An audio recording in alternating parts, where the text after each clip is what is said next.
Big boss ಮನೆಯಲ್ಲಿ ಈ ವರ್ಷವೂ ಕೆಲವು ಜೋಡಿಗಳ ಮಧ್ಯೆ ಪ್ರೀತಿ ಚಿಗುರೊಡೆದಿರಬಹುದು ಎಂಬ ಮಾತು ಕೇಳಬರುತ್ತಿದೆ. ಬಿಗ್ ಬಾಸ್ ಸೀಸನ್ 11ರ ಸ್ಪರ್ಧಿಗಳಾದ ತ್ರಿವಿಕ್ರಮ್ ಮತ್ತು ಮೋಕ್ಷಿತಾ ಪೈ ಮದುವೆ ಆದಂತೆ ಭಾಸವಾಗುವ ಫೋಟೋವೊಂದು ಸೋಷಿಯಲ್ ಮೀಡಿಯಾದಲ್ಲಿ ವೈರಲ್ ಆಗಿದೆ. ತ್ರಿವಿಕ್ರಮ್ ಮತ್ತು ಮೋಕ್ಷಿತಾ ಅವರ ಫೋಟೋ ಕಂಡು ಫ್ಯಾನ್ಸ್ ಶಾಕ್ ಆಗಿದ್ದಾರೆ. ಇದು ನಿಜವೇ ಎಂಬ ಗೊಂದಲಕ್ಕೆ ಸಿಲುಕಿದ್ದಾರೆ. ತ್ರಿವಿಕ್ರಮ್ ಮತ್ತು ಮೋಕ್ಷಿತಾ ಪೈ ಮದುವೆ ಆಗಿರೋ ಕಾಲ್ಪನಿಕ ಫೋಟೋ ಇದಾಗಿದೆ. ಇದನ್ನು ಎಐ ಬಳಸಿಕೊಂಡು ಕ್ರಿಯೇಟ್ ಮಾಡಲಾಗಿದೆ. ತ್ರಿವಿಕ್ರಮ್ ಮತ್ತು ಮೋಕ್ಷಿತಾ ಕುರಿತು ಹಲವು ಟ್ರೋಲ್ಗಳು ನಡೆಯುತ್ತಿವೆ. ತ್ರಿವಿಕ್ರಮ್ ಹೆಸರಲ್ಲಿರುವ ರಾಮ ಇದೆ, ಮೋಕ್ಷಿತಾ ಹೆಸರಲ್ಲಿ ಸೀತಾ ಇದೆ. ರಾಮ ಸೀತಾ ಒಂದಾಗಲಿ ಎಂದು ಟ್ರೋಲ್ ನಡೆಯುತ್ತಿದೆ.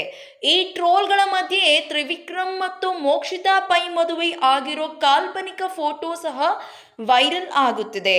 ಇದು ಎಐ ಜನರೇಟೆಡ್ ಫೇಕ್ ಫೋಟೋ ಆಗಿದೆ. ಈ ರೀತಿ ಫೇಕ್ ಫೋಟೋಸ್ಗಳನ್ನು ವೈರಲ್ ಮಾಡಬೇಡಿ ಎಂದು ಮೋಕ್ಷಿತಾ ಪೈ ಅವರ ಮನೆಯವರು ವಿನಂತಿ ಮಾಡಿಕೊಂಡಿದ್ದಾರೆ.